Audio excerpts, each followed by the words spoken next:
अस्सलाम वालेकुम। हम लोगों ने आज पल्मोनोलॉजी पढ़नी है। पल्मोनोलॉजी चैप्टर नंबर 5 है, रफ़ीला 12th एडिशन है, पेज नंबर 73 है। इसमें सबसे पहले हमारे पास पॉइंट नंबर 96 आ जाते हैं। पॉइंट नंबर 96 में हमारे पास है कि pulmonary lymphadenopathy, non caseating granuloma, multi system involvement, hypercalcaemia. तो ये आपके पास सारी की सारी जो चीज़ें हैं ना, ये किस चीज़ को इंडिकेट कर रही हैं? ये आपके पास सारी की सारी चीज़ें सार्कोइडोसिस को इंडिकेट कर रही हैं। अब जो सार्कोइडोसिस होता है ना, इसमें चंद करेक्टरिस्टिक फीचर्स हैं जो आप लोगों को याद होने चाहिए। पहले ये है कि इसमें ना बायलैटरल हाइलर लिम्फेडिनोपैथी होती है, और जो हाइलर लिम्फेडिनोपैथी है ना, ये सिमेट्रिकल होती है, जितनी राइट साइड पे उतनी लेफ़्ट साइड पे होती है। फिर हमारे पास इसमें नॉन केजिएटिंग ग्रैनुलोमा आ जाता है। तो ये हमारे पास जो नॉन केजिएटिंग ग्रैनुलोमा है, ये हमारे पास इसे डिफ्रेंशिएट करता है फ्रॉम टीबी। साथ में ये ऑटोइम्यून डिजीज़ है, बहुत सारे सिस्टम्स को इफ़ेक्ट करती है लेकिन प्राइमरीली ये लंग्स को इफ़ेक्ट करती है। साथ में इसमें हाइपरकैल्सीमिया होता है। तो ये सारे के सारे जो फीचर्स हैं ना, आपके पास करेक्टरिस्टिक हैं सार्कोइडोसिस के। फिर हमारे पास वही अगला क्वेश्चन, अगला पॉइंट आ रहा है कि जो नॉन केजिएटिंग ग्रैनुलोमा होता है, that is the feature of sarcoidosis. और सार्कोइडोसिस अगर फीमेल्स में होना तो आपको क्या मिलता है? एरिथीमा निडोजम मिलता है। एरिथीमा निडोजम में आपके पास क्या होता है? शिन्स के ऊपर आपके पास ना नोड्यूल्स बन जाते हैं और रेडनिंग हो जाती है। और इसमें आपके पास और क्या क्या चीज़ें होती हैं? एस्टेरॉयड बॉडीज़ होती हैं। एस्टेरॉयड बॉडीज़ क्या होती हैं आपके पास? लार्ज मैक्रोफेजेस को हम एस्टेरॉयड बॉडीज़ कहते हैं, वो भी आपको सार्कोइडोसिस में मिलती है। सार्कोइडोसिस आप माइक्रोस्कोपिकली कैसे डायग्नोज कर सकते हो? तो इसमें आपके पास नॉन केजिएटिंग ग्रैनुलोमा आ जाता है, is greater then granuloma with asteroid bodies. ठीक है। और इसमें आपके पास जो सेल्स ऑफ इफेक्ट होते हैं, वो आपके पास कौन से होते हैं? टी लिम्फोसाइट्स हो रहे होते हैं। ठीक है। और टी लिम्फोसाइट्स में भी जो स्पेसिफिकली आपके पास टी लिम्फोसाइट्स होते हैं, वो CD4 लिम्फोसाइट्स होते हैं, जो सार्कोइडोसिस के अंदर इफेक्ट हो रहे होते हैं। ठीक है। तो ये सारे फीचर्स आपके पास सार्कोइडोसिस के आ जाते हैं। सार्कोइडोसिस सिनेरियो वाज गिवन, और साथ में उसने क्या दिया हुआ है? लो ग्रेड फीवर है, हाइपरकैल्सीमिक स्टोन्स हैं, बायलैटरल लिम्फेडिनोपैथी है। तो हिस्टोपैथोलॉजी में आपको क्या मिलेगा? नॉन केजिएटिंग ग्रैनुलोमा मिलेगा। Scenario of a person with rash on forearm, hilar lymph nodes, non caseating granuloma. तो ये आपके पास सार्कोइडोसिस है। A lady with chronic dry cough, hilar lymphadenopathy. AFB जौन से ना वो नेगेटिव है। अब ये जो एसिड फास्ट बैसिलाई होते हैं ना, ये आपके पास टीबी के अंदर जौन से होते हैं वो पॉजिटिव होते हैं, सार्कोइडोसिस में ये नेगेटिव होते हैं, क्योंकि सार्कोइडोसिस एक ऑटो इम्यून डिजीज़ है। तो इसमें आपके पास डायग्नोसिस किस चीज़ के ऊपर आप बेस कर रहे हो? कि नॉन केजिएटिंग ग्रैनुलोमा के ऊपर, क्योंकि सार्कोइडोसिस में हमारे पास नॉन केजिएटिंग ग्रैनुलोमा आता है। फिर आगे आ जाते हैं। अ 49-year-old female with shortness of breath and dry cough is found to have hilar lymphadenopathy on chest X-ray. Biopsy of one lymph node revealed non-caseating granuloma। तो आपके पास क्या है? सार्कोइडोसिस है। Most characteristic finding of sarcoidosis females में क्या होती है? एरिथीमा नोडोजम होती है। Female with non caseating granuloma और हाइलर लिम्फेडिनोपैथी। तो आपके पास टाइप ऑफ सेल्स कौन से इन्वॉल्व हैं? टी लिम्फोसाइट्स हैं, स्पेसिफिकली CD4 टी लिम्फोसाइट्स होते हैं। फिर आपके पास आ जाते हैं sarcoidosis is diagnose microscopically bye non caseating granuloma. और शॉमन बॉडीज जौन सी होती है ना, वो भी आपको सार्कोइडोसिस में मिलती हैं। ठीक है। तो आपको सार्कोइडोसिस में एस्टेरॉयड बॉडीज़ भी मिलती हैं और शॉमन बॉडीज़ भी मिलती हैं। यहाँ तक किसी को कोई क्वेश्चन हो, आप मुझे चैट बॉक्स में पूछ सकते हैं कि किसी को अभी तक कोई क्वेश्चन है।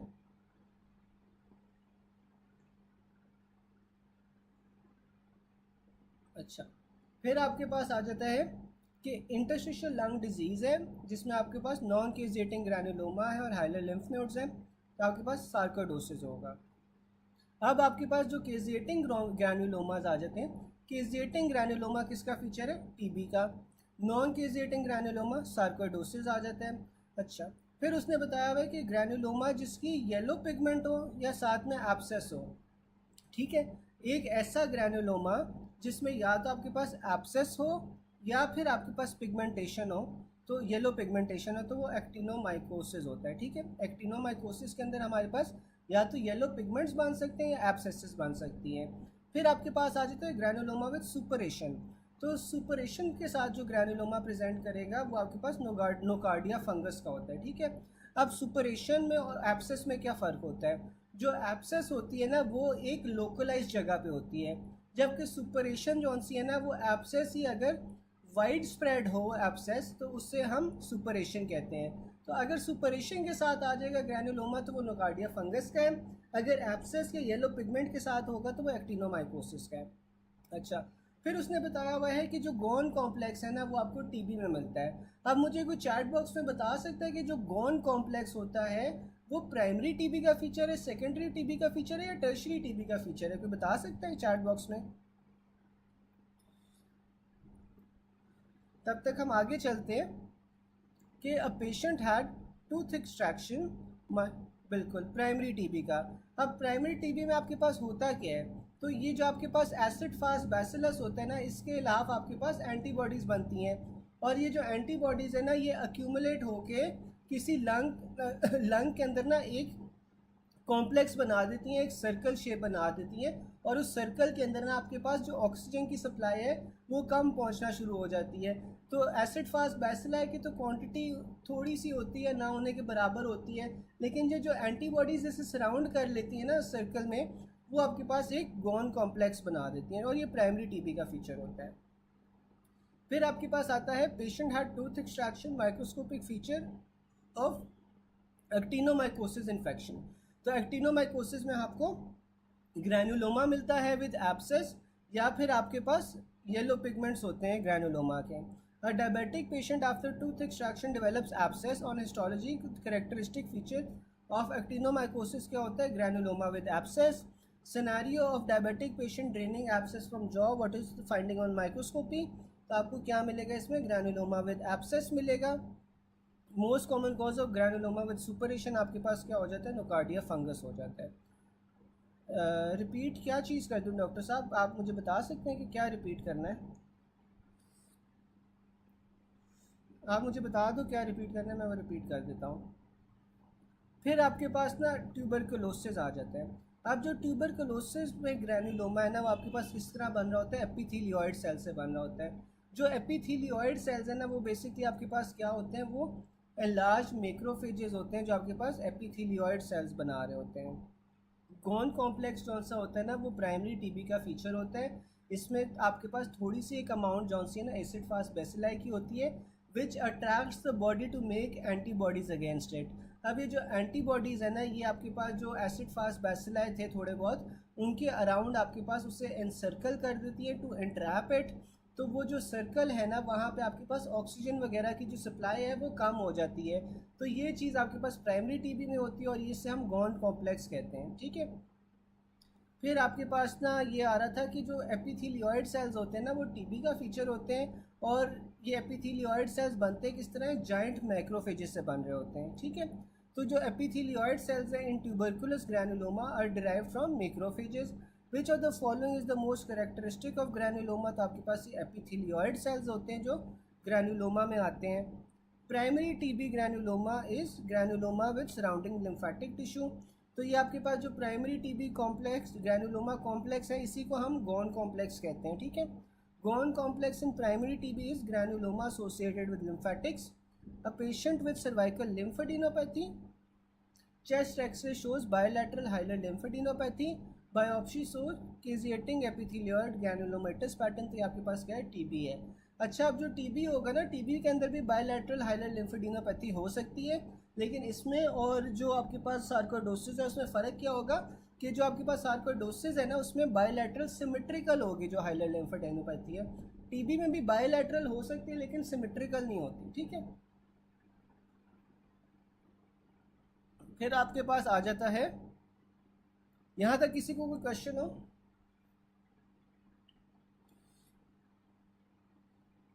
अच्छा, आपके पास अगला पॉइंट आ जाता है। 49 year old female with shortness of breath and dry cough is found to have hilar lymphadenopathy on chest x-ray. Biopsy of one of the lymph node reveals non caseating granuloma. तो आपके पास diagnosis क्या है? Sarcoidosis है इसमें, ठीक है। फिर आपके पास आ जाता है how sarcoidosis is differentiated from tuberculosis. तो वही बात है कि सार्कोइडोसिस में ना सिमेट्रिकल होती है जो बायोलैटरल हाइलर लिम्फेडिनोपैथी होती है। A patient with calf fever for last 3 months on examination has cervical lymphadenopathy and a non healing ulcer on tongue histology में आपको ग्रैन्युलोमा मिला है with caseous necrosis. Chest x-ray पे आपको क्या मिल रहा है, बायलैटरल हाइलर लिम्फेडिनोपैथी। तो ये जो ग्रैन्युलोमा विद केजियस नेक्रोसिस है ये टीबी का सिनेरियो में आता है, ठीक है। फिर अगला आपके पास आ रहा है 35-year-old lady gives 5 to 6 months history of low grade fever and malaise. A week ago she has right renal colic. अब चेस्ट एक्सरे पे आपको बायोलैटरल हाइलर लिम्फेडिनोपैथी मिली है और बायोलैटरल मिड जोनल मॉटलिंग मिली है, ठीक है। एक्सरे पे आपको अब्डोमेन में कैल्कुलाई मिले हैं in the right kidney. The bronchial biopsy revealed multiple non caseating ग्रैन्युलोमास।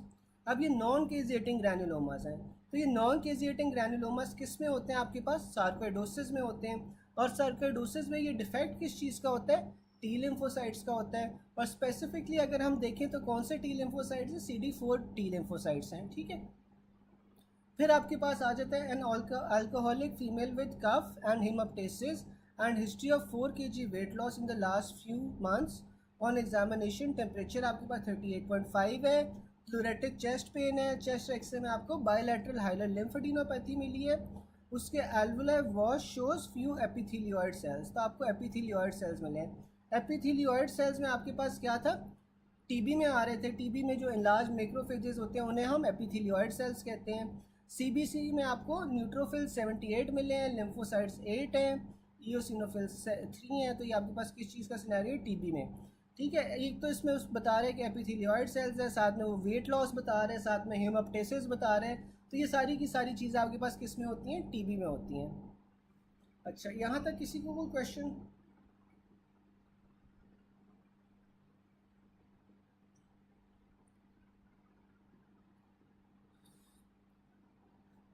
अच्छा, फिर अगला पॉइंट आपके पास आ जाता है कैरेक्टरिस्टिक ऑफ टीबी ग्रैन्युलोमा।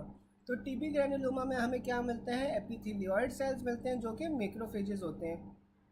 फिर आपके पास सबसे डायग्नोस्टिक टेस्ट फॉर टीबी क्या होता है, टीबी के लिए सबसे डायग्नोस्टिक टेस्ट आपके पास पीसीआर होता है, ठीक है। पीसीआर के बाद आपके पास एसिड फास्ट बैसिलाई होता है, और एसिड फास्ट बैसिलस के बाद आपके पास केजियस नेक्रोसिस होता है, ठीक है। तो ये आपके पास डायग्नोस्टिक टेस्ट की ना प्रेफरेंस है। सबसे पहले आपने पीसीआर करना है। पीसीआर में आप जौन सा है ना लोड बता सकते हो कि कितना टीबी से इन्फेक्ट हुआ हुआ है। फिर आपके पास जौन सा है ना एसिड फास्ट बैसिलस आ जाता है, और फिर आपके पास केजियस नेक्रोसिस आ जाती है। अगर तो वो हिस्टोलॉजिकल पूछ लेना, तो हिस्टोलॉजिकल फाइंडिंग्स में आपके पास जो एपिथेलियोइड सेल्स हैं that is greater than caseous necrosis. और अगर वो माइक्रोस्कोपिक फाइंडिंग पूछ ले, तो माइक्रोस्कोपी में आपको caseous necrosis is greater than epithelioid cells. जो डेफिनेटिव डायग्नोसिस है टीबी का, आप वो किस तरह करवाओगे, स्पूटम में आप AFBs के लेवल करवाओगे, ठीक है। फिर आपके पास जो इनिशियल टेस्ट होता है टीबी का वो क्या होता है, चेस्ट एक्सरे होता है। और जो आपके पास डायग्नोस्टिक होता है ग्रैन्युलोमा का वो क्या होता है, एपिथेलियोइड सेल्स होते हैं, ठीक है। फिर आपके पास आ रहा है डायग्नोस्टिक ऑफ ग्रैन्युलोमा, तो आपके पास क्या है, एपिथेलियोइड सेल्स हैं। हिस्टोलॉजिकल फीचर्स वो पूछ ले, तो हिस्टोलॉजी में आपको एपिथेलियोइड सेल्स को प्रेफर करना है over caseous necrosis. A 35-year-old female presented with infertility, uterine tube जो से वो ब्लॉक्ड है। Histology of endometrium revealed epithelioid और जायंट सेल्स, तो ये आपके पास क्या है, यूट्राइन ट्यूब्स का ट्यूबरकुलोसिस है, ठीक है। फिर आपके पास आ रहा है what is the best microscopic feature to diagnose tuberculous granuloma. तो माइक्रोस्कोपिक फीचर वो पूछ ले तो हमारे पास वो केजियस नेक्रोसिस आ जाता है।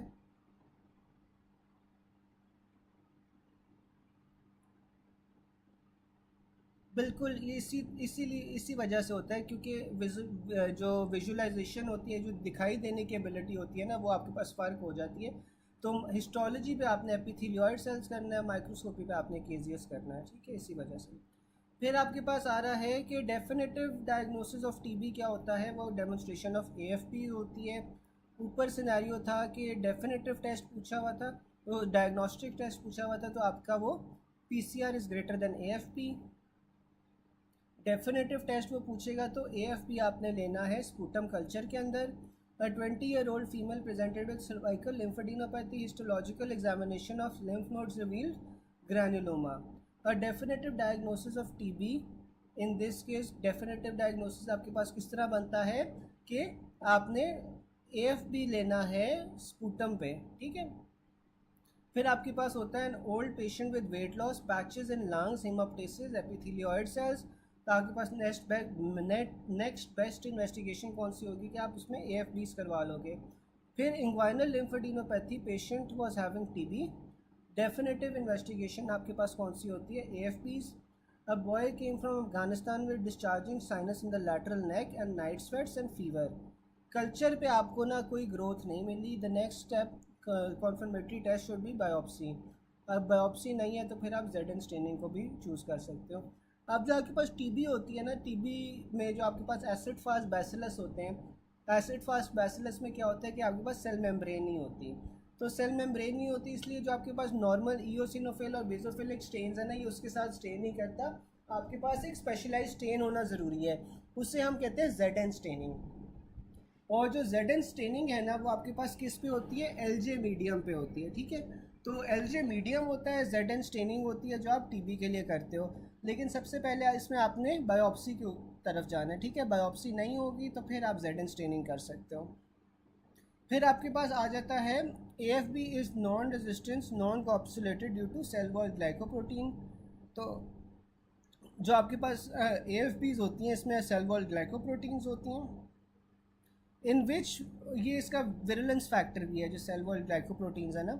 इन which of the following there is lymphocytosis, तो TB के अंदर आपके पास लिम्फोसाइटोसिस होगी। फिर आपके पास अगला आ रहा है nasal lesion, hilar lymph nodes, AFB positive. तो अगर आपके पास अपर रेस्पिरेटरी ट्रैक को इफेक्ट कर रहा है ना और AFB पॉजिटिव है, तो आपके पास लेप्रेसी आ जाती है, क्योंकि लेप्रेसी और TB जॉन से ना दोनों एक ही फैमिली से हैं। तो TB में आपके पास लोअर रेस्पिरेटरी ट्रैक्ट को इन्वॉल्व करता है, जबकि जो आपके पास लेप्रेसी है वो अपर रेस्पिरेटरी ट्रैक को इन्वॉल्व करता है। इसलिए नेजल लीजन्स के साथ AFB पॉजिटिव होगा तो हमने फिर लेप्रेसी की तरफ जाना है। A man presented to OPD with complaints of lesion near the orbit of eye. Histopathology में आपको लैंगरहैंस सेल्स मिल रहे हैं, तो आपके पास क्या है, TB लेप्री है। Initial test to detect microorganism of leprosy, आपके पास क्या होता है, जो इनिशियल टेस्ट होता है वो नेजल स्क्रैपिंग होती है, ठीक है, लेप्रेसी को। यहाँ तक किसी को कोई चीज़ ना समझ आई हो?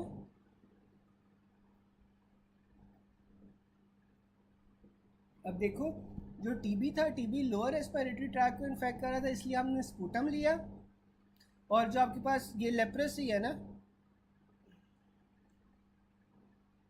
जो आपके पास लेप्रेसी है, लेप्रेसी आपके पास अपर रेस्पिरेटरी ट्रैक को इन्फेक्ट करता है, इसीलिए आप नेजल स्क्रैपिंग लेते हो, ठीक है।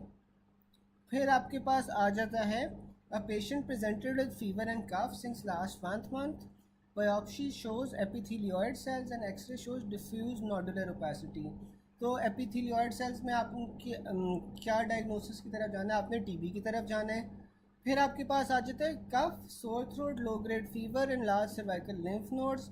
एक्सरे में आपको हाइलर लिम्फेडिनोपैथी मिली है, तो ये आपके पास किस चीज़ का सिनेरियो आ गया, TB का। A patient with low grade fever, night sweats, haematuria, urine RE में आपके पास जो 25 RBCs पर HPF और अल्ट्रासाउंड आपके पास अनरिमार्केबल है। तो इसमें आप देखो हीमटूरिया हो रहा है, यानी कि किडनी से आपके पास खून निकल रहा है। यूरिन RE पे आपको RBCs नज़र आ रहे हैं, तो यूरिन पे अगर RBCs नज़र आ रहे हैं, हीमटूरिया हो रहा है, नाइट स्वेट्स है, फीवर है, तो ये आपके पास रीनल TB होगा। फिर आपके पास आ जाती है antibodies in TB are bound to cell. तो जब आपके पास TB के खिलाफ बॉडी एंटीबॉडीज़ प्रोड्यूस कर रही होती है ना, तो ये आपके पास सेल बाउंड एंटीबॉडीज़ होती हैं, ठीक है। फिर आपके पास आ जाता है एयरबोर्न इन्फेक्शियस डिजीज़ होती है जो TB होती है। TB is an airborne disease. फिर a patient took ATT drugs for 2 months, now presented with moderately elevated ESR। तो ये आपके पास क्यों हो रहा है, super impose acute bacterial infection की वजह से। अब जो ESR होता है, ESR आपके पास एक्यूट फेस रिएक्टेंट होता है जो आपको एक्यूट बैक्टीरियल इन्फेक्शन के अंदर नज़र आता है, ठीक है। अब आपके पास एंटी ट्यूबरकुलन थेरेपी तो वो ले रहा है 2 महीनों से, लेकिन बाकी बैक्टीरिया के खिलाफ तो वो प्रोटेक्टिव नहीं है ना। तो कोई और अगर बैक्टीरियल इन्फेक्शन उस दौरान हो जाए तो फिर आपके पास क्या होगा, ESR रेज्ड आएगा। तो वही बता रहा है कि super impose acute bacterial infection है, जिस वजह से मॉडरेटली रेज्ड ESR है। फिर आपके पास आ रहा है 50-year-old smoker complains of dry cough, low grade fever, malaise. His chest is clear on x-ray, there is left apical shadow. Mantoux test जो सा है वो पॉजिटिव है, ये सर उसका 90 है, तो डायग्नोसिस क्या आपके पास टीबी है। ठीक है, फिर आपके पास आ रहा है कि फाइंडिंग्स पल्मोनरी टीबी में क्या होती है, primary focus in parenchyma with involvement of regional lymph nodes. ये कब होती है, इससे हम क्या कहते हैं, गॉन कॉम्प्लेक्स कहते हैं। Ghon complex is a feature of primary TB. Most likely cause of negative Mantoux test in patient with TB would be immunosuppressive therapy. अब ये जो मैंने आपको बताया था कि जो मॉन्टॉक्स टेस्ट होता है, जो मॉन्टॉक्स टेस्ट होता है ना, primarily depends on the body producing antibodies against the acid fast bacilli. तो अगर आपने इम्यूनोसप्रेसिव थेरेपी दी हुई है, तो इम्यूनोसप्रेसिव थेरेपी में ये मॉन्टॉक्स टेस्ट जो सा होता है वो नेगेटिव आता है। ठीक है, मॉन्टॉक्स टेस्ट को और क्या कहते हैं, ट्यूबरकुलिन स्किन टेस्ट भी कहते हैं। ठीक है, और ये वैसे तो अब जौन सा है इतना वैलिड नहीं रहा इन द मॉडर्न डे, और हम इसे नहीं मानते हॉस्पिटल्स में। जो मॉडर्न डे आप टीबी का डायग्नोसिस करते हो वो उन्हीं सारी चीज़ों से करते हो जो हमने ऊपर पढ़ा था, जिसमें हमारे पास पीसीआर आ जाता है, माइक्रोस्कोपिक इन्वेस्टिगेशंस आ जाती हैं। सारी इन्वेस्टिगेशन से आप आजकल डायग्नोस करते हैं। आजकल हम मॉन्टॉक्स टेस्ट नहीं करते, लेकिन मॉन्टॉक्स टेस्ट कौन सा है वो क्यों पॉजिटिव आता है, या ट्यूबरकुलिन स्किन टेस्ट क्यों पॉजिटिव आता है, due to the body producing antibodies. तो अगर वो इम्यूनोसप्रेसिव थेरेपी पे है तो इसका मतलब है कि बॉडी आपकी एंटीबॉडी नहीं प्रोड्यूस कर सकेगी, तो मॉन्टॉक्स स्किन टेस्ट पर आपका नेगेटिव होगा, बेशक आपको टीबी है। फिर आपके पास आ जाता है कि regarding pulmonary TB what is true. तो आपके पास पल्मोनरी टीबी जौन सा होता है involves the posterior segment of the upper lung lobe. तो जो टीबी होता है वो आपके पास posterior segment of upper lung lobe को इन्वॉल्व करता है, क्योंकि वहाँ पे आपके पास ऑक्सीजनेशन जौन सी होती है वो बेहतर हो रही होती है। A man working in mine came with history of low grade fever. X-ray में आपको लेफ्ट एपिकल कंसोलिडेशन मिली है, मॉन्टॉक्स पॉजिटिव आ गया। तो मॉन्टॉक्स पॉजिटिव आ गया इसका क्या मतलब है कि वो टीबी है। ठीक है, यहाँ तक किसी को कोई क्वेश्चन हो?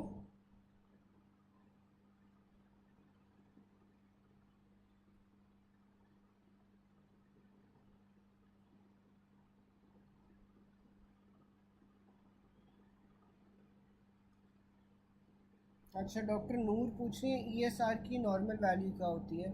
ईएसआर की डॉक्टर साहिबा नॉर्मल वैल्यू अराउंड 15 to 20 होती है, इससे कम होनी चाहिए।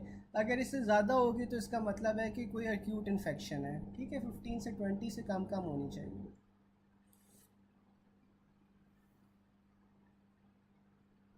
और किसी को कोई क्वेश्चन हो अभी तक?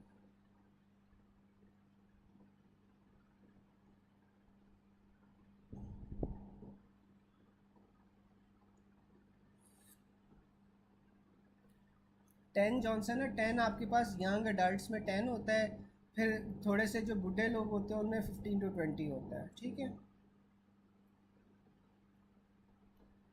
फिर आपके पास आ जाता है कि अ patient on anti tubercular therapy can't differentiate between renal TB का डायग्नोसिस। देखें, जो आपके पास टीबी का डायग्नोसिस है ना, टीबी का डायग्नोसिस तो आपके पास उसी तरह बनेगा जो हम सारे टेस्ट करवा रहे थे। अगर आप ये पूछना चाह रही हैं कि सिनेरियो में आपको कैसे पता चलेगा कि रीनल टीबी है, तो आपके पास सिनेरियो के अंदर ना आपके पास ये हीमाट्यूरिया आएगा, यूरिन के अंदर ब्लड आएगा, उसके साथ साथ वेट लॉस की हिस्ट्री होगी, नाइट स्वेट्स की हिस्ट्री होगी, लो ग्रेड फीवर की हिस्ट्री होगी, और आपके पास क्या नाम है, इस तरह की हिस्ट्री होगी। तो तब आपने रीनल टीबी की तरफ जाना है। बाकी जो आप टेस्ट करवाते हो, टेस्ट तो आपने वही करवाने ना जो ऊपर हमने सारे पढ़े थे, टेस्ट तो सेम होंगे। आप लोगों के एक दिन है पल्मोनोलॉजी के लिए, 2 दिन है?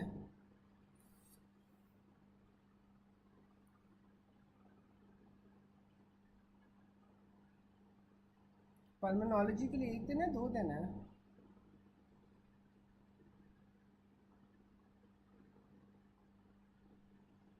3 दिन है ना, तो फिर आज क्यों कंप्लीट करना है? आज हम देखते हैं ना, जितना हम कर सकते हैं हम उतना आराम से करेंगे, सैचुरेट क्यों होना है। ठीक है, अच्छा, फिर आपके पास अगला पॉइंट आ जाता है, patient on ATT can't differentiate between red and green. तो आपके पास कौन सा ड्रग रिस्पॉन्सिबल है, इथाम्ब्यूटॉल। ठीक है। अब ये सारे जौन से ना एंटी ट्यूबरकुलिन थेरेपी के जो आपके पास ड्रग्स हैं ये आ रहे हैं। इन ड्रग्स के जौन से ना फिर साइड इफ़ेक्ट्स आ रहे हैं इस टेबल में, ठीक है। तो सबसे पहले हमारे पास ना आइसोनियाजिड आ जाता है। आइसोनियाजिड जौन सा होता है ना, ये सबसे कॉमनली क्या करवाता है, परिफरल न्यूरोपैथी और साथ में हेपेटाइटिस। ठीक है, आइसोनियाजिड को आप किस तरह याद रख सकते हो, आप आइस क्यूब से याद रख सकते हो। आइसोनियाजिड से आपके पास आइस दिमाग में आना चाहिए। अब आइस आप जौन सा है वो लगाते हो किसी अपने पाँव पे या हाथ पे, तो आपको क्या होगा, पेरिफेरल न्यूरोपैथी होती है, आपके पास टिंगलिंग सेंसेशंस फील होती है ना आइस लगाने से। तो इस तरह आपने याद रखना है कि जो आइसोनियाजिड है ये पेरिफेरल न्यूरोपैथी करवाता है, साथ में हेपेटाइटिस करवाता है, ठीक है। और इसकी प्रिवेंशन के लिए आप जौन सा है ना वो पेरिडॉक्सिम यूज़ करते हो या फिर विटामिन B6 यूज़ करते हो पेरिफेरल न्यूरोपैथी की प्रिवेंशन के लिए, जब आप आइसोनियाजिड दे रहे होते हो। रिफैम्पिसिन जौन सा है, रिफैम्पिसिन से आप याद रख लो कि जो रिफैम्पिसिन है ये आपके पास ऑरेंज रेड सिक्रीशंस करवाता है, ठीक है। आर से रिफैम्पिसिन, आर से रेड सिक्रीशंस, ठीक है। तो इससे आपके पास लाल आंसू आएंगे, लाल यूरिन आएगा। तो ये सारे आपके पास फीचर्स हो जाएंगे रिफैम्पिसिन के। और इसमें आपने कोई घबराने वाली बात नहीं है, ये बिल्कुल नॉर्मल है, इसमें ट्रीटमेंट भी कोई ज़रूरत नहीं है। फिर आपके पास आ जाता है इथाम्ब्यूटॉल। जो इथाम्ब्यूटॉल है ना, ई से आप याद रख लो कि इथाम्ब्यूटॉल होता है, और ई से जो एरिया इफेक्टेड होता है वो आइज़ होती हैं, ठीक है। तो ई से इथाम्ब्यूटॉल, ई से आइज़। तो ये आपके पास ऑप्टिक न्यूराइटिस करवाता है, साथ में कलर ब्लाइंडनेस करवाएगा, ठीक है। तो अगर आपके पास ये सिम्टम्स हो रहे हैं तो आपने या तो डोज एडजस्ट करनी है या फिर इथाम्ब्यूटॉल को स्टॉप कर देना है। फिर आपके पास आ जाता है पायरेजिनामाइड। पायरेजिनामाइड में आपके पास क्या क्या चीज़ें आ जाती है, पायरेजिनामाइड से आपके पास हेपेटाइटिस होता है, फोटोसेंसिटाइजेशन होती है, हाइपर कैल्सीमिया हो, हाइपर यूरिसीमिया होता है, और साथ में गाउट होता है, ठीक है। अब जो आपके पास गाउट है या हाइपर यूरिसीमिया, ये इस तरह आपने याद रखना है कि फ़र्ज़ करो कि आपके पास जो पेराजिनामाइड है ना, पेराजिनामाइड आप इस तरह याद रख लो कि पी से पेराजिनामाइड, और पी से ना छोटे छोटे पिरामिड्स बन जाते हैं इसमें, और पिरामिड जो से ना वो क्रिस्टल्स की तरह होते हैं। तो ये जो आपके पास क्रिस्टल्स हैं ना, ये आप इस तरह इमेजिन कर लो कि ये हाइपर यूरेमिक क्रिस्टल्स हैं, ठीक है। और ये जो हाइपर यूरिसीमिया ये आपके पास अंगूठे में जाके जमा हो रहे हैं, जिसकी वजह से आपके पास गाउट करवा रहे हैं, ठीक है।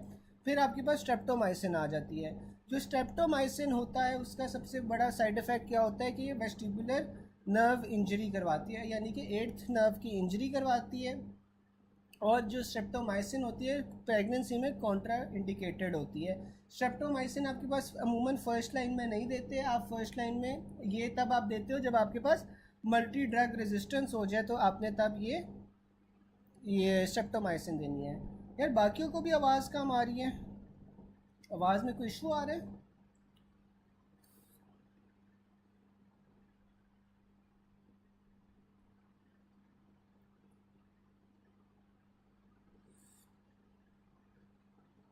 आवाज़ में कोई इशू तो नहीं आ रहा किसी को?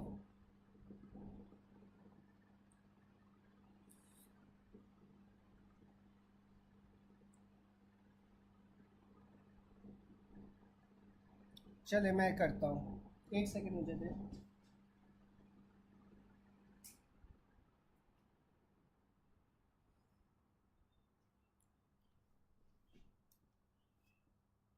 चले, फिर आपके पास ना स्ट्रेप्टोमाइसिन आ जाता है। अब जो स्ट्रेप्टोमाइसिन है, which one of the following drug is not safe in pregnancy, तो आपके पास स्ट्रेप्टोमाइसिन होता है जो कि प्रेगनेंसी के अंदर कॉन्ट्रा इंडिकेटेड होता है। अब उसने अगला बताया हुआ है कि वो कौन सा ड्रग है जो आपकी बॉडी से एलिमिनेट हो जाता है विदाउट सिग्निफिकेंट मेटाबॉलिज्म। तो ये जो स्ट्रेप्टोमाइसिन है, स्ट्रेप्टोमाइसिन की आपकी बॉडी के अंदर मेटाबॉलिज्म नहीं हो रही होती, जैसे आप वो दवाई लेते हो उसी तरह वो निकल जाती है, तो ये मेटाबोलाइज नहीं होती आपके पास, ठीक है, सिस्टम में।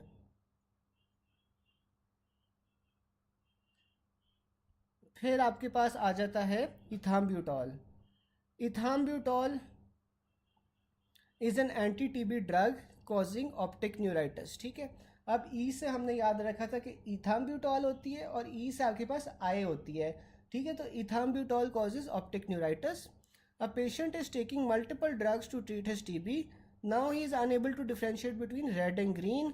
तो आपके पास ड्रग कौन सा रिस्पॉन्सिबल है, इथाम्ब्यूटॉल है, क्योंकि वो कलर ब्लाइंडनेस करवाता है। ऑप्टिक न्यूराइटिस या red green colour issue in TB is taking ATT due to ethambutol. A patient on ATT develop blurring of vision. तो आपके पास ये क्या आ गया, इथाम्ब्यूटॉल आ गया।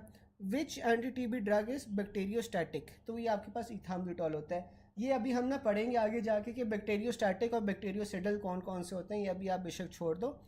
तो यहाँ तक किसी को कोई चीज़ ना समझ आई हो?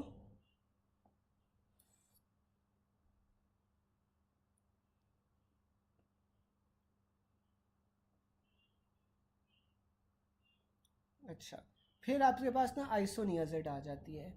जो आइसोनियाजिड होती है ना, वो आपके पास क्या करवा रही थी, हेपेटिक इंजरी और साथ में आपके पास पेरिफेरल न्यूरोपैथी। तो isoniazid induced hepatic injury decreased by N acetylcysteine deficiency.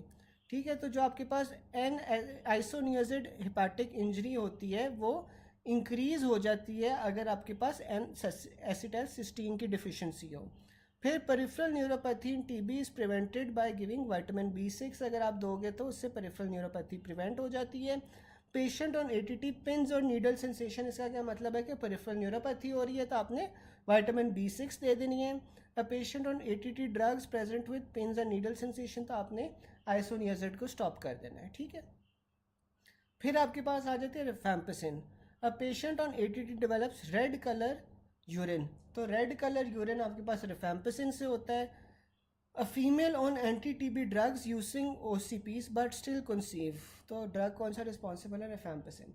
अच्छा, ये इंपॉर्टेंट पॉइंट है, ये अक्सर पेपर में आया हुआ है कि आपके पास ऐसी कौन सी एंटी टीबी ड्रग है जो आप ले रहे हो और साथ में आप ओरल कॉन्ट्रासेप्टिव पिल्स भी यूज़ कर रहे हो, लेकिन despite using oral contraceptive pills आपके पास प्रेगनेंसी हो रही है, तो ये रिफैम्पिसिन होती है। ठीक है, जो रिफैम्पिसिन होती है ओरल कॉन्ट्रासेप्टिव पिल्स का असर ख़त्म कर देती है, तो इसकी वजह से आपके पास प्रेगनेंसी हो सकती है। ठीक है, फिर आपके पास आ रहा है patient undergoing TB treatment complains of orange pink discolouration of urine. तो आपके पास ड्रग कौन सी रिस्पॉन्सिबल है, रिफैम्पिसिन है। फिर आपके पास आ रहा है कि पैराजिनामाइड। अब पैराजिनामाइड का मेन क्या साइड इफ़ेक्ट था कि वो हाइपर यूरेसीमिया करवाती है और गाउट करवाती है। अब जो पैराजिनामाइड है, patient on ATT develops right big toe swelling, तो आपके पास पैराजिनामाइड रिस्पॉन्सिबल है। Patient on ATT develops hyperuricaemia, तो आपके पास पैराजिनामाइड रिस्पॉन्सिबल है। Which of the following anti TB drugs can cause hyperuricaemia, तो आपके पास वो पैराजिनामाइड आ जाता है। ठीक है, why are anti TB drugs given in combination. तो कॉम्बिनेशन में आप देते हो जो वैसे एंटी टीबी ड्रग्स होते हैं ना, और ये आप क्यों कॉम्बिनेशन में देते हो, ताकि रेजिस्टेंस ना पैदा हो सके जो बैक्टीरिया है उसकी। ठीक है, फिर आपके पास आ जाता है कि which anti TB drug is bacteriostatic. अच्छा, अब जो बैक्टीरियोस्टैटिक ड्रग्स होती है ना, उनका क्या काम होता है, जो बैक्टीरियोस्टैटिक ड्रग्स होती हैं वो आपके पास जो डिवाइड कर रहा होता है ना उसे रोक देती हैं। ठीक है, जो बैक्टीरिया डिवाइड कर रहा होता है उसे वो रोक देती हैं, यानी कि उन उसकी फर्दर एक्सपेंशन को रोकती है। ठीक है, जबकि जो बैक्टीरिया सिडल ड्रग्स होती हैं वो उसका क्या काम होता है कि वो बैक्टीरिया को मार देती हैं। और जो बैक्टीरिया सिडल ड्रग्स है ना वो आपके पास रैपिडली डिवाइडिंग फेज के अंदर इफेक्ट करती हैं, जबकि जो बैक्टीरियोस्टैटिक ड्रग्स हैं वो स्टेशनरी फेज में जब बैक्टीरिया होता है तब इफेक्ट करती हैं। जो आपके पास प्योरली बैक्टीरियोस्टैटिक होती है वो इथाम्ब्यूटॉल होती है। जो आपके पास बैक्टीरियोसिडल होती है जो मार देती है AFBs को, वो आपके पास पायराजिनामाइड और रिफैम्पिसिन होती है। ठीक है, और आइसोनियाजिड की दोनों प्रॉपर्टीज़ होती हैं, मिक्स्ड होती है, बैक्टीरियोसिडल भी और बैक्टीरियोस्टैटिक भी। तो isoniazid is bactericidal for bacteria in rapidly dividing phase, but isoniazid is bacteriostatic for bacilli in stationary phase. ठीक है, यहाँ तक किसी को कोई चीज़ ना समझ आए?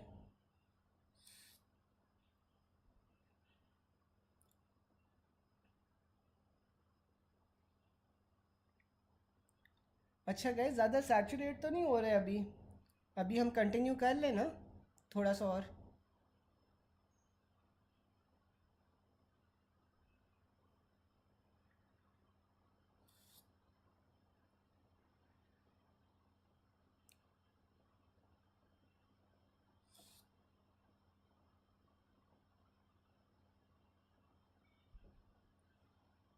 अच्छा, मैं ये फिर से बता देता हूँ कि आपके पास ना दो तरह की ड्रग्स होती हैं, बैक्टीरियोस्टैटिक होती है और एक बैक्टीरियोसिडल होती है। बैक्टीरियोस्टैटिक ड्रग्स का क्या काम है कि वो आपके पास ना बेसिकली बैक्टीरिया को एक स्टैटिक पोजीशन पे ले आती है, वो जो सा है उससे और डिवाइड नहीं होने देती। जबकि जो बैक्टीरियोसिडल ड्रग्स हैं उनका क्या काम होता है कि वो बैक्टीरिया को मार देती हैं, ठीक है। जो आपके पास बैसिलाई होते हैं उन्हें वो मार देती है। अब जो आपके पास बैक्टीरियोस्टैटिक ड्रग्स हैं जिन्होंने स्टेसिस पे एक स्टैगनेंट पोजीशन के ऊपर बैक्टीरिया के डिवीजन को स्टॉप कर देना है, वो आपके पास कौन सी होगी? इथाम्ब्यूटॉल होगी, ठीक है। जो आपके पास बैक्टीरियोसिडल ड्रग्स होंगी, बैक्टीरियोसिडल ड्रग्स ने आपके पास जो बैसिला है उन्हें मार देना है, वो आपके पास कौन सी होती है? पैराजिनामाइड होती है और रिफैम्पिसिन होती है, ठीक है। और आइसोनियाजिड की ना प्रॉपर्टी होती है कि वो बैक्टीरियोसिडल भी होती है और बैक्टीरियल स्टैटिक भी होती है, ठीक है। अब जो आपके पास आइसोनियाजिड है ना, आइसोनियाजिड आपके पास बैक्टीरियोसिडल ड्रग है, ठीक है। यानी कि वो बैक्टीरिया को मार रही है, और वो मार कब रही है? रैपिडली डिवाइडिंग फेज में। जब बैसिला आपके पास रैपिडली डिवाइड कर रहे हैं तो तब isoniazid acts as a bactericidal drug. और बैक्टीरियोस्टैटिक कब एक्ट करती है? वो जब आपके पास बैक्टीरिया स्टेशनरी फेज पे होते हैं, यानी कि वो डिवाइड नहीं कर रहे होते या वो डोरमेंट स्टेट में होते हैं, तो तब वो as a bacteriostatic drug act करती है। प्रेगनेंसी में बिल्कुल आप जौन सा है ना एंटी टीबी ड्रग दे सकते हो। और प्रेगनेंसी में एंटी टीबी ड्रग्स आपने अवॉइड जो करने हैं ना, वो आपके पास स्ट्रेप्टोमाइसिन आता है और रिफैम्पिसिन भी आप अमूमन जौन सा है ना अवॉइड करते हो। स्ट्रेप्टोमाइसिन तो कॉन्ट्रा इंडिकेटेड होती है, रिफैम्पिसिन भी आप अवॉइड करते हो, बाकी आप दे सकते हो, ठीक है। फिर आपके पास आ जाता है मीज़ोथीलियोमा इज़ एसोसिएटेड विद एस्बेस्टोस। अब जो एस्बेस्टोस होता है ना, एस्बेस्टोस के साथ आपके पास एक तो मीज़ोथीलियोमा एसोसिएटेड होता है, साथ में ब्रोंकोजेनिक कार्सिनोमा एसोसिएटेड होता है, ठीक है। तो मीज़ोथीलियोमा जो सा होता है वो क्या होता है? मीज़ोथीलियम का कैंसर होता है। मीज़ोथीलियम क्या होती है? जो आपके पास एपिथीलियम लंग्स को लाइन कर रही होती है उसे हम मीज़ोथीलियम कहते हैं। और मीज़ोथीलियोमा उसका कैंसर होगा जो एस्बेस्टोस से हो सकता है, साथ में एस्बेस्टोस ब्रोंकोजेनिक कार्सिनोमा भी करवाती है। अगर आपके पास दोनों ऑप्शंस में आ जाएंगे तो आपने ब्रोंकोजेनिक कार्सिनोमा को प्रेफर करना है ओवर मीज़ोथीलियोमा कॉज्ड बाय एस्बेस्टोस, ठीक है। फिर आपके पास आ जाता है ब्रोंकोजेनिक कार्सिनोमा। अच्छा, अब जो आपके पास ब्रोंकोजेनिक कार्सिनोमा है ना, उसका सबसे मेजर कॉज क्या है? सबसे मेजर कॉज उसका स्मोकिंग है। नॉन स्मोकर्स के अंदर जो सबसे मेजर कॉज है वो रेडॉन एक्सपोजर है, ठीक है। और अगर ये दोनों ऑप्शंस में नहीं है तो फिर आप एस्बेस्टोस भी चूज़ कर सकते हो कि एस्बेस्टोस ब्रोंकोजेनिक कार्सिनोमा करवा रही है, ठीक है।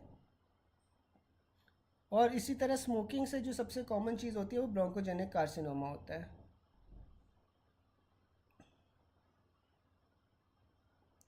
सिग्निफिकेंस क्या होती है बैक्टीरियोस्टैटिक होने की? सिग्निफिकेंस यही होती है ना कि वो रोक देती है बैक्टीरिया को। क्योंकि अमूमन आप ये जो थेरेपी दे रहे होते हो ना, एंटी ट्यूबरकुलस थेरेपी, ये आप कंबाइंड एक रेजिमेंट में दे रहे होते हो कि आप 3-4 ड्रग्स ना साथ दे रहे होते हो टू प्रिवेंट रेजिस्टेंस। तो इसमें से एक ड्रग ऐसी होगी जो आपकी बैक्टीरियोस्टैटिक होगी, एक ड्रग ऐसी होगी जो बैक्टीरियोसिडल होगी। तो ये आप अमूमन ना कंबाइन करके दे रहे हो ताकि आपकी जो बैक्टीरियल की ग्रोथ है वो भी रुक जाए और जो बैक्टीरिया है वो मर भी जाए। तो ये इसीलिए आप ये रेजिमेंट में दे रहे होते हो। बैक्टीरियोस्टैटिक की यही सिग्निफिकेंस होती है ना कि ये आपके पास बैक्टीरिया की ग्रोथ को रोक रही है, उसे फर्दर आगे होने से या स्प्रेड करने से रोक रही है। तो ये डॉक्टर जोया इसकी सिग्निफिकेंस होगी।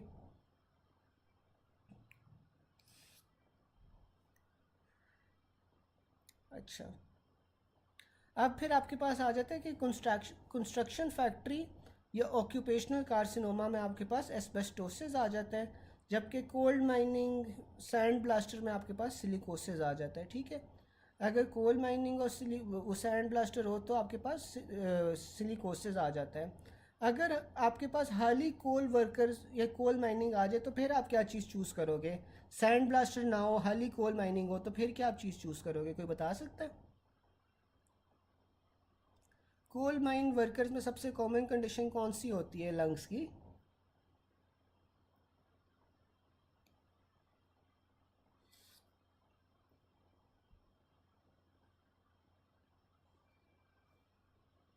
बता सकता है?